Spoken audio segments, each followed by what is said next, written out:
Video part 1 कक्षा 12 विषय इतिहास अध्याय 14 विभाजन को समझना राजनीति स्मृति अनुभव। हेलो विद्यार्थियों, मेरा नाम मधुराजन है।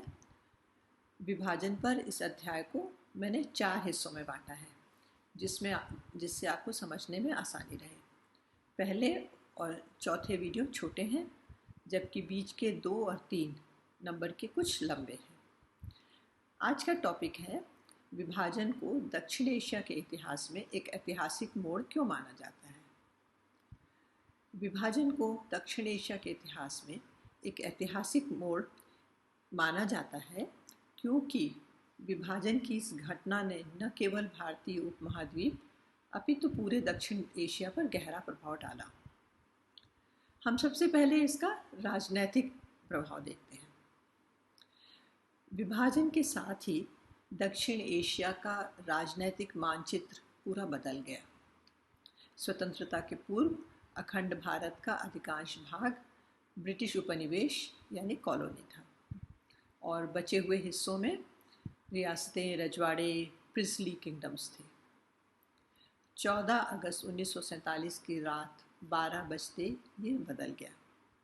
भारत स्वतंत्र हो गया, परंतु उसके पूर्व और पश्चिम दोनों ओर के बड़े भौगोलिक क्षेत्र धर्म के आधार पर उससे काटकर अलग कर दिए गए और पाकिस्तान नाम के एक नए देश का जन्म हो गया।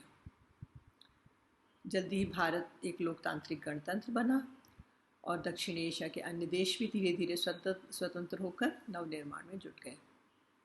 1971 में जिन्ना के द्विराष्ट्रीय सिद्धांत को नकारते हुए पाकिस्तान के पूर्वी भाग ने पाकिस्तान से अलग होकर बांग्लादेश नाम से अपनी नई पहचान बनाई। इस तरह से आप देख रहे हो कि राजनीतिक जो था क्षेत्र पूरा बदल गया। उसके बाद आर्थिक विभाजन का सामाजिक और आर्थिक प्रभाव भी अत्यंत गहरा था। लाखों लोग इस नई सीमा को पार कर हिंदुस्तान से पाकिस्तान और पाकिस्तान से हिंदुस्तान आए। एक अनुमान के अनुसार करीब 1.5 करोड़ लोग इस नई छाया सीमा के आर पार गए। छाया सीमा क्यों?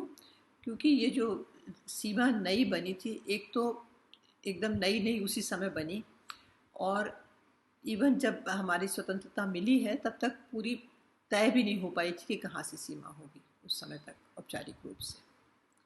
तो इसको छाया सीमा या शैडो लाइंस भी कहते हैं।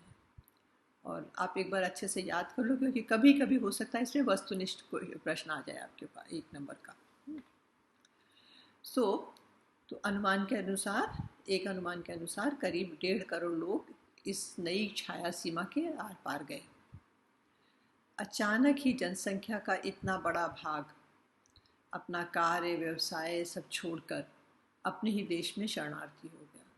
तो उसका बहुत बड़ा आर्थिक असर पड़ा, क्योंकि कार्य व्यवसाय रुक गया और लोग सब शरणार्थी होकर बैठे हुए पहुंच गए थे इधर से उधर दूसरी जगह पर। सो इस उथल पुथल से आर्थिक व्यवस्था अस्त व्यस्त हो गई। कुछ इतिहासकार इस हिंसा की तुलना नाजी ध्वंस से करते हैं, नाजी हॉलोकॉस्ट। इन दोनों दुर्भाग्यपूर्ण घटनाओं में मूल अंतर ये था कि नाजी विध्वंस जर्मन सरकार की मुहिम थी, सरकार की तरफ से चलाई गई थी, जबकि जो हमारे यहाँ हिंसा हुई है विभाजन के समय, वो धार्मिक समुदायों के स्वयं प्रतिनिधियों की कारगुजारी थी। जो धर्म के लोग खुद अपने आप उन्होंने शुरू किया था। इसमें सरकार का बिल्कुल हाथ नहीं, सरकार केवल रोकने का प्रयत्न करती रही। जो भी हो, लेकिन इस समय की जो भयानक हिंसा हुई उसने लोगों के दिमाग में एक दूसरे समुदाय के प्रति दीर्घगामी संशय और अविश्वास के बीज बो दिया। इसका मनोवैज्ञानिक असर आज 70 साल से अधिक बीत जाने के बाद भी दक्षिण एशिया के राजनैतिक, सामाजिक और धार्मिक जीवन पर एक काली छाया के समान है। इन्हीं कारणों से विभाजन को दक्षिण एशिया के इतिहास में एक ऐतिहासिक मोड़ कहते हैं।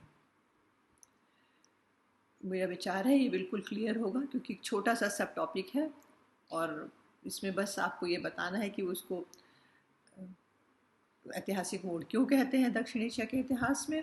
तो उसमें आप राजनीतिक बता सकते हो कि कैसे मानचित्र बदल गया, पूरा भारत एक भारत था, वो भी कॉलोनी था ब्रिटिश की, और कैसे वो रजवाड़े थे सब मिलके उसमें पूर्व और पश्चिम में पाकिस्तान बन गया, जो कि बाद में पूर्वी पार्ट बांग्लादेश बना, और इधर भारत एक लोकतंत्र बन गया, और बाकी देश भी आसपास के सब स्वतंत्र हो गए। तो ये राजनीतिक हो जाएगा।